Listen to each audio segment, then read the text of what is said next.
Di kesempatan kali ini kita akan membahas tentang acceptance kriteria dari Visual Welding Inspection. Kenapa sih pengelasan itu kok harus diinspeksi ya, terutama inspeksi secara visual? Jadi sebenarnya kalau kita melihat cacat ini, kalau kita hanya melihat sekilas, cacat-cacat hasil pengelasan ini bisa bersifat relatif. Relatif artinya bagi sebagian orang mungkin hasilnya akan bagus, tapi bagi orang lainnya hasilnya akan buruk, seperti yang ada di sebelah kiri ini. Yang di sebelah kanan juga sekilas hasilnya terlihat rapi, tapi kalau kita lihat lebih detail, ternyata di sini ada undercut. Satu undercut ini bisa jadi tidak masalah bagi sebagian orang, tapi bagi orang yang lain ini akan menimbulkan masalah-masalah tertentu. Nah, oleh karena itu, acceptance kriteria ini harus disepakati dan berdasarkan standar yang diterima secara internasional. Nah, kita akan bahas lebih detail tentang acceptance kriteria dari visual inspection atau uji visual, yaitu uji dengan mata. Tujuan dan manfaat. Tujuannya adalah audien mampu menjelaskan kondisi pengelasan akan diterima atau ditolak berdasarkan standar AWS D11. Standar penerimaan ini macam-macam. Nah, untuk di sesi kali ini kita akan menggunakan American Welding Society dengan kode D1.1. Manfaatnya nanti setelah melihat pemaparan ini, para audiens mampu menjelaskan inspeksi visual secara mandiri berdasarkan standar AWS D11. Sebenarnya jenis-jenis inspeksi itu ada beragam. Baik itu inspeksi, pengujian, atau testing itu sama, yaitu dibedakan menjadi dua, non-destructive test dan juga destructive test. Non-destructive test itu adalah pengujian tanpa merusak material yang kita uji. Biasanya itu nanti digunakan untuk kegiatan produksi lebih lanjut. Sedangkan destructive test adalah pengujian dengan merusak, yaitu nanti untuk menguji prosedur. Intinya, uji non-destructive test untuk mengetahui hasil pengelasan, kualitas dari hasil pengelasan. Sedangkan non-destructive test untuk menguji kualitas mekanis dari suatu material, baik itu material utama maupun material pengelasan. Non-destructive test sendiri umumnya dibedakan menjadi beberapa bagian, yaitu visual yang akan kita bahas kali ini, magnetic particle test, yaitu menggunakan magnetik, penetran, pengujian menggunakan efek kapilarisasi, ultrasonik, pengujian menggunakan gelombang suara, radiografik menggunakan radiografi, dan kemudian ada yang cukup jarang tapi kita akan bahas juga sekilas, yaitu leak test atau uji kebocoran, kemudian eddy current test, dan juga acoustic emission test. Destructive test sendiri juga ada beberapa macam, yakni ada tensile atau uji tarik, hardness atau uji kekerasan, impact atau uji kejut, makro dan mikro untuk mengetahui struktur di dalam material, dan juga uji tekuk atau uji bending. Nah, kita akan fokus pada visualnya sekarang. Pengertiannya, apa sih acceptance kriteria itu? Acceptance kriteria adalah syarat dan ketentuan yang harus terpenuhi berdasarkan standar tertentu dari suatu prosedur tes. Jadi kalau standarnya menyatakan rentangnya 1-3. Kalau di bawah 1 berarti tidak diterima. Kalau di atas 3 juga tidak diterima. Nah, kalau 2 berarti diterima. Seperti itu yang dimaksud dengan acceptance kriteria. Karena kita akan membahas acceptance kriteria dari visual inspection, kita juga akan membahas apa itu pengertian dari visual inspection. Visual inspection adalah pemeriksaan hasil pengelasan yang dilakukan menggunakan mata, baik menggunakan alat bantu maupun tanpa alat bantu. Alat bantu apa yang biasa digunakan? Alat bantu yang bisa digunakan adalah kaca pembesar. Kaca pembesar untuk melihat cacat-cacat yang kecil atau memeriksa pengelasan yang kecil. Kemudian selain kaca pembesar ada juga mirror atau cermin, digunakan untuk melihat bagian-bagian celah yang sempit atau celah yang tidak terlihat.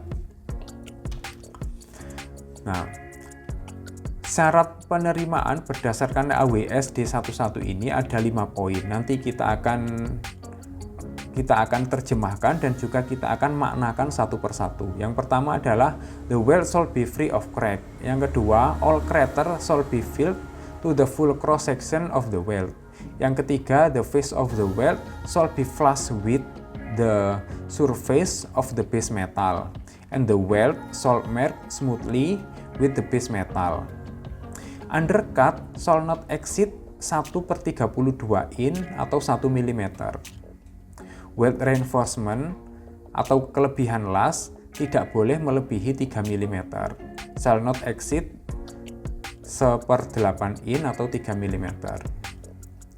Yang keempat, the root of the weld shall be inspected and there shall be no evidence of crack, incomplete fusion, or inadequate joint penetration. A concave root surface is permitted within the limit shown below. Below-nya ini mengacu kepada nomor 5. Provided the total weld thickness is equal or greater than that of the base metal. Nanti kita akan bahas di slide berikutnya. Sekarang kita baca dulu secara general. The maximum root surface concavity shall be 1/16 in atau 2 mm and the maximum weld stroke shall be 1/8 in atau 3 mm. For tubular T, Y, and K connection, weld stroke at the root is considered desirable and shall not be cause for rejection. Oke, kita akan bahas mulai dari yang nomor 1, yaitu the weld shall be free of crack. Seluruh area pengelasan harus terbebas dari keretakan atau yang namanya crack. Crack itu yang seperti apa? Crack itu yang bentuknya seperti ini. Dia retak. Retak ini sangat berbahaya karena walaupun nanti ada retakan kecil, ketika diberi beban, retak itu akan merambat atau semakin meluas, semakin melebar. Oleh karena itu, AWS D1.1 mempersyaratkan tidak boleh ada crack sedikit pun. Kalau nanti ditemukan crack, berarti harus dilakukan repair. Dihilangkan cracknya mulai dari ujung ke ujung sampai tidak ada bekas sama sekali. Kemudian dilakukan pengelasan ulang. Kemudian, all crater shall be filled to be full cross section of the weld. Jadi, seluruh cekungan harus terisi secara penuh hingga mencapai penampang yang sama. Nah, kalau kita lihat bagian yang biru ini adalah logam yang dilas. Dan yang merah ini adalah bagian pengelasannya.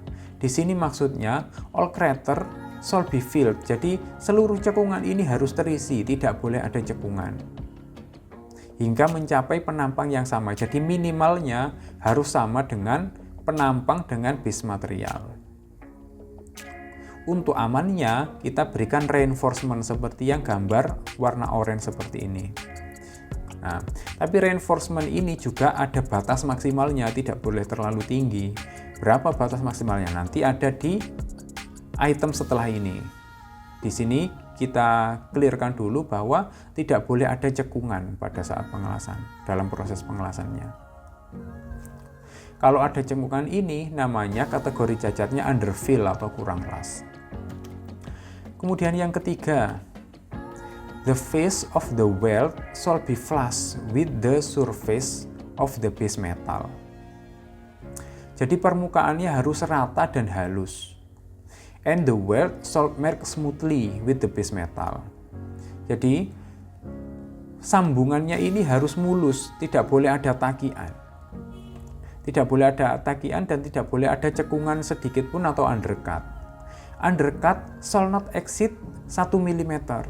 Jadi undercut ini sebenarnya masih diizinkan asalkan kedalamannya tidak melebihi 1 mm. Kalau 0,8, 0,7 masih diizinkan.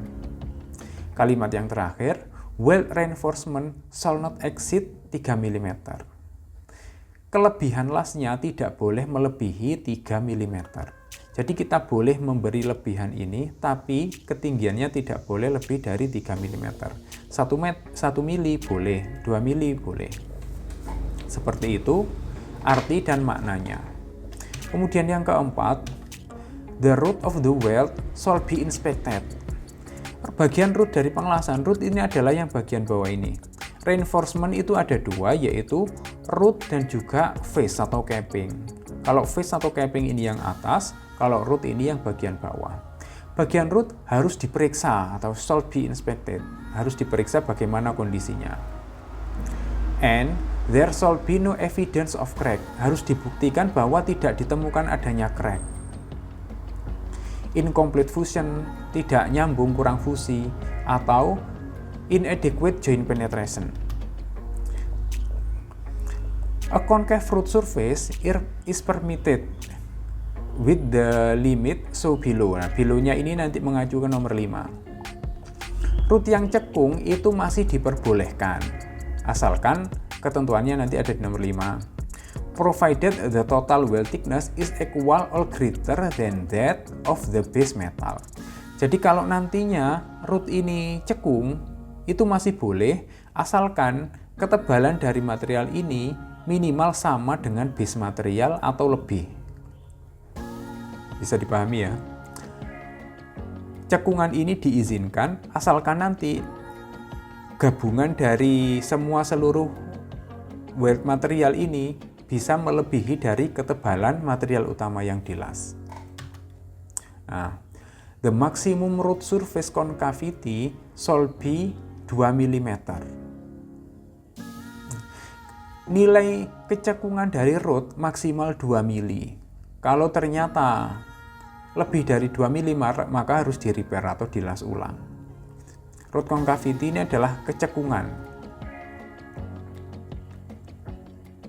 Dan maksimum melt through shall be 3 mm. Melt through ini adalah yang seperti ini. Ketika kita mengelas, kadang ada yang pengelasannya mau jatuh, terutama untuk root ini yang agak susah dikendalikan.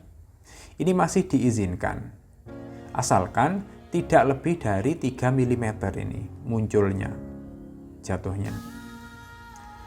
Untuk pengelasan pipa dengan sambungan tipe T, Y, dan K, melt through ini memang diizinkan dan tidak menyebabkan dia di-reject, tidak perlu dipermasalahkan.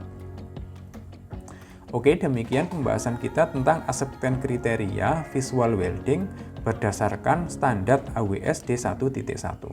Jika kalian ada pertanyaan sekitar pengelasan, silahkan tulis di kolom komentar. Terima kasih.